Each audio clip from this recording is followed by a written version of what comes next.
Hello, we're on the roof of Wright today, and State Farm has written an estimate for repairs to this roof. So today we're going to repair this bottom shingle with the damaged oblique marked with an X. The outline in pink is for the shingles that may be affected as a result of the repair. I am a third party, and I'm also a BEI certified repairability assessor. A photo of my badge and certification number will go along with this video. The reason for the outline is shingles 5, 6, and 7 will need to be manipulated in order to remove the fasteners that hold the target shingle in place. And if we have mat transfer, shingle 5 can affect 3, shingle 6 can affect 4, and the target shingle can affect 1 and 2. So I've been doing a pretty steady overview here, and I have tons of photos beforehand. So we're going to go ahead and set you up at an angle so you can see just how high these shingles are manipulated when removing the fasteners. With me here, make sure you get everything in view. Okay.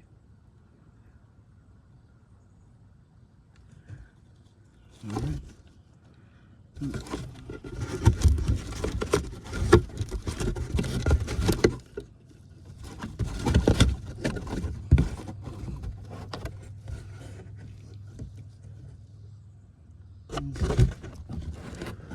A little bit. Okay, that should be good. All right. We're going to move forward with the repair.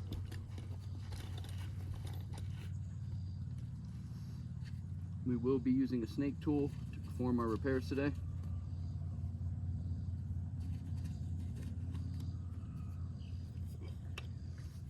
All right, this is the damaged oblique. We're going to move forward and unseal the shingles now.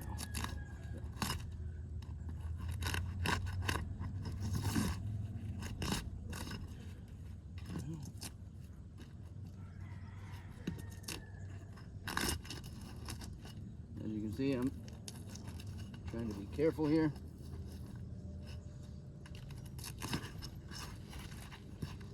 Coming at it from different angles,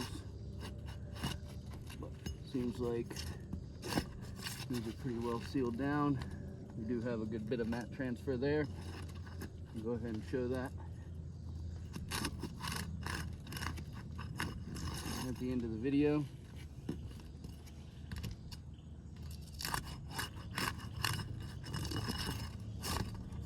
Okay, so everything's unsealed. I'm going to place this underneath the damaged oblique, and that is a 45-degree angle. During our repairs today, we will not lift the shingle any higher than 45 degrees.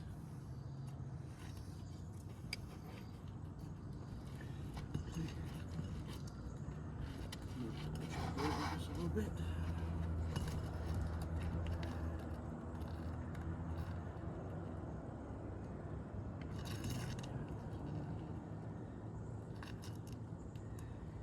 And you can see just from this slight lift, we're going to go ahead and pull the speed square back out just for reference. That is 15 degrees. And we've got delimitation to this shingle already. We might have some high nails here, so we got some mat transfer. Oh, got a little bit of a high nail here, and a nail pull through. We'll show what that looks like at the end. So what happens on a nail pull through is the nail head pulls through the shingle, and when that happens, it fractures the bottom side of the shingle. Now this is our target shingle, so not that big of a deal, but if it continues to happen on the shingles above, then we'll be damaging shingles that we are not replacing.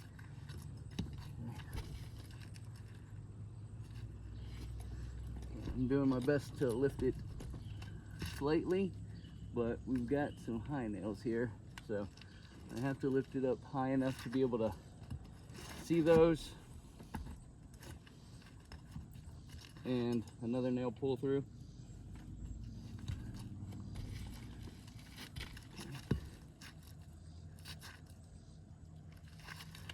Okay.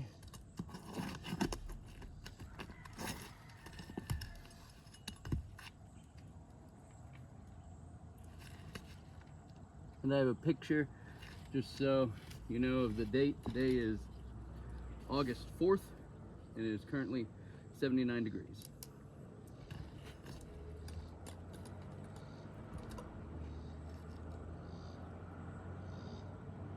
Just this slight lift is delaminating the shingles.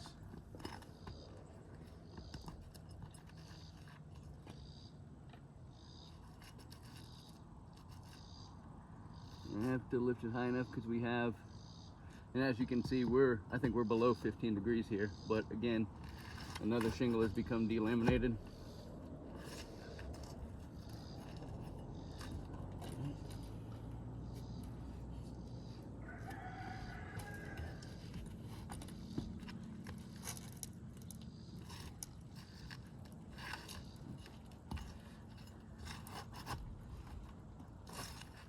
Also, all of these nails along the top have also pulled through the shingle.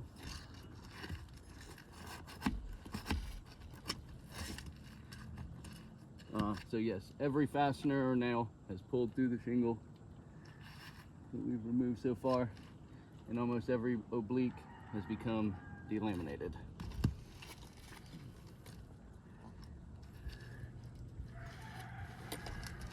As you can see, I'm trying to get down at an angle here to see. That may be, there's one more fastener here.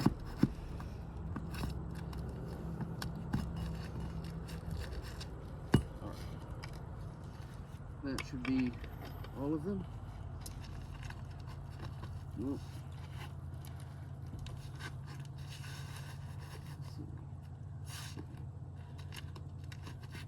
Got one up top here. Yep. But every fastener has pulled through the shingles. So once we get this shingle out, I can take some photos and show what those nail pull throughs look like. I don't think we have a normal one here, but okay. I'm gonna put this off to the side. Grab our new shingle.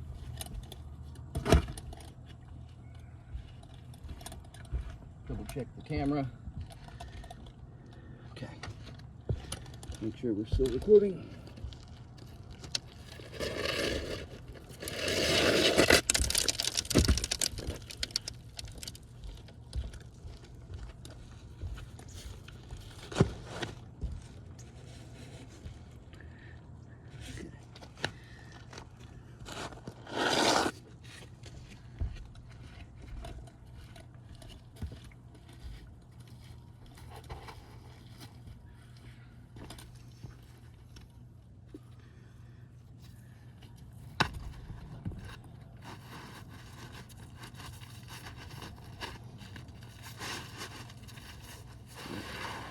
Let me first check underneath.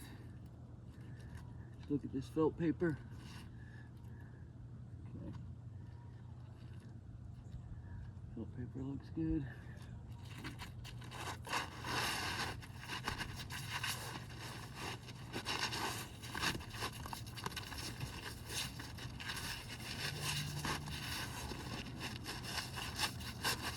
I'm getting caught on it though.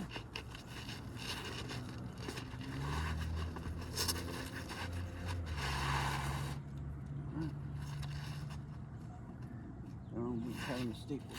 Right.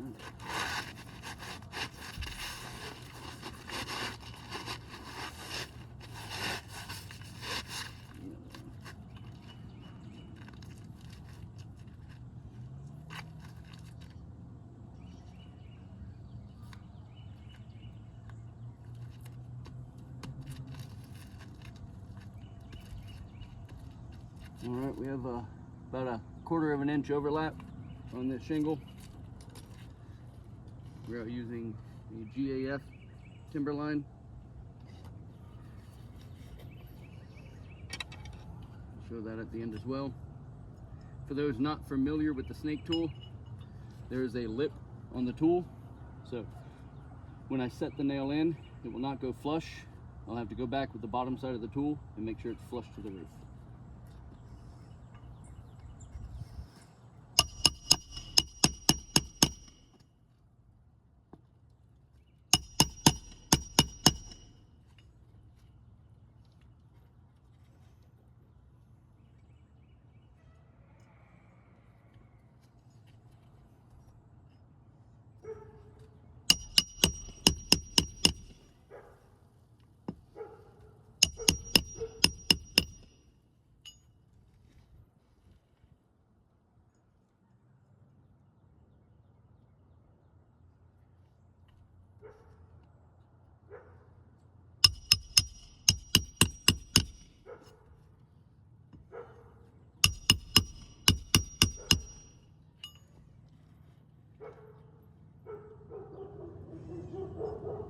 each hammer strike.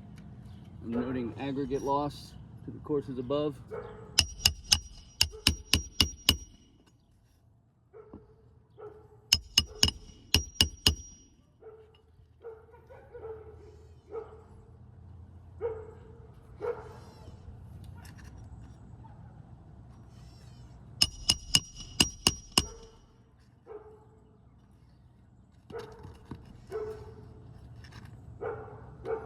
One of the reasons contractors hate using snake tools.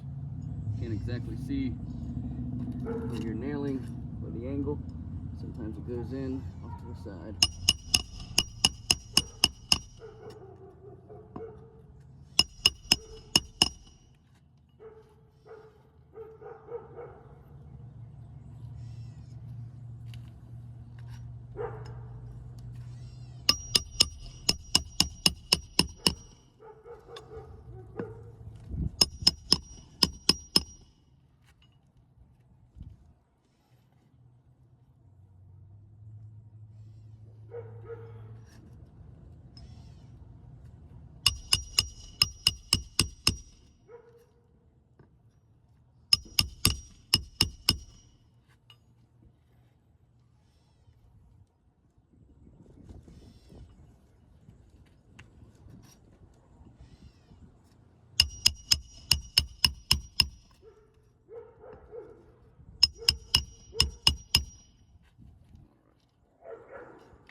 Should be everything. I'm gonna go ahead and mark the new shingle.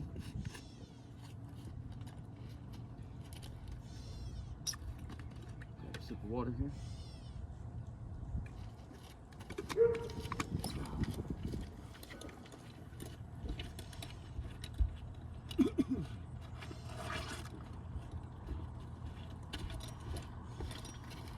We're gonna grab the old shingle. Okay. Let's pull you out of here.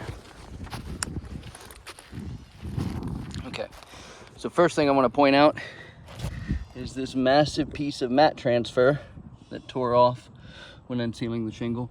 And you can see mat transfer in pieces missing all the way along the tar strip. That is from the target shingle. Also, you can see the target shingle is butted up perfectly with the one next to it. And we have about 1/4 of an inch overlap here. Furthermore, you can see creasing along a lot of these. So what I'm gonna do is I'm gonna lightly touch the shingle. I'm actually gonna do it with my bare hand. I'm gonna lightly touch the shingle because the next wind or rainstorm that comes through will wash or blow any loose aggregate that's in these fractures out. So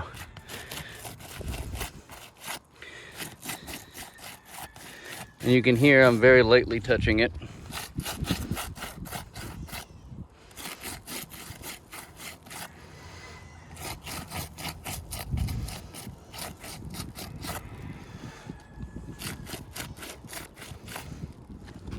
And we'll do a control area after this.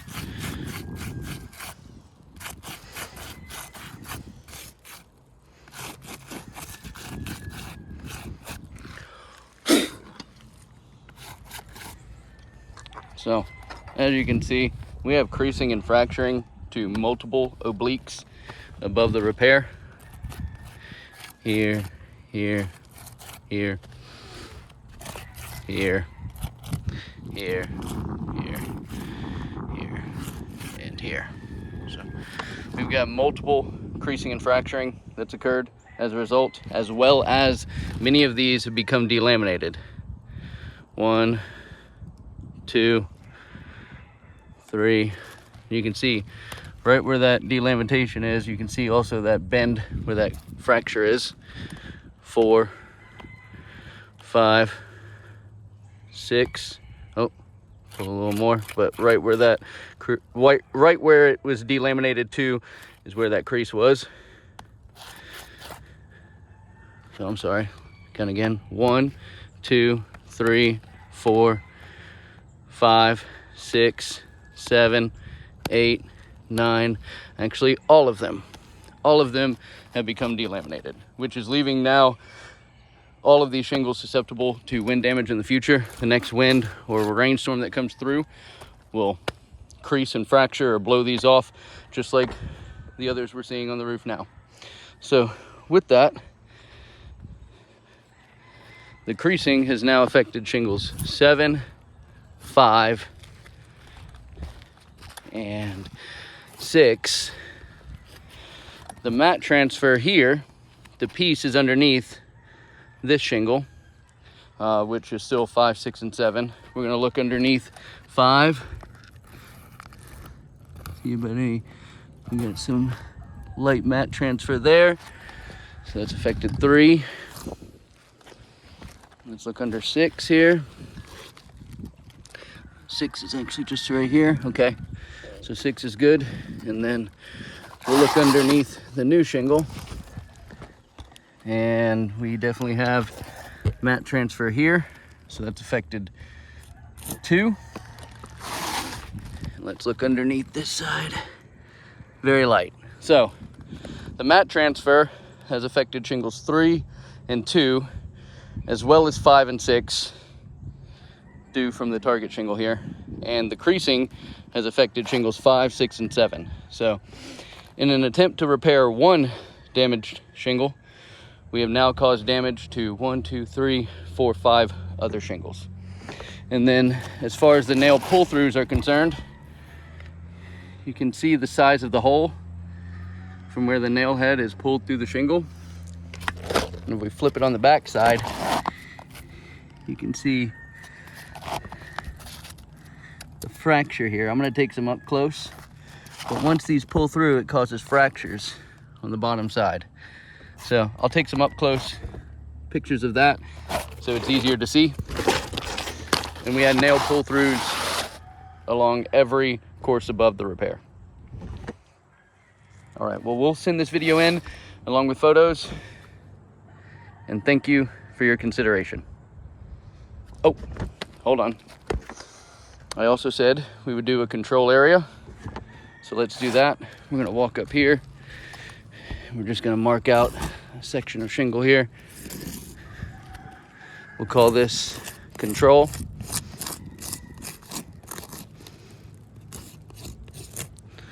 You can go ahead and see the area beforehand.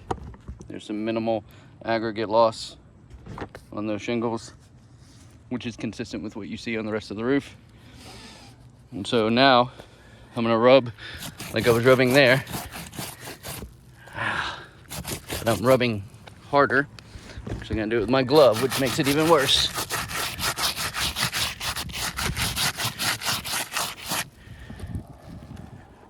And as you can see, you don't see the same type of creasing and fracturing as you see here, because those shingles have not been manipulated to remove fasteners.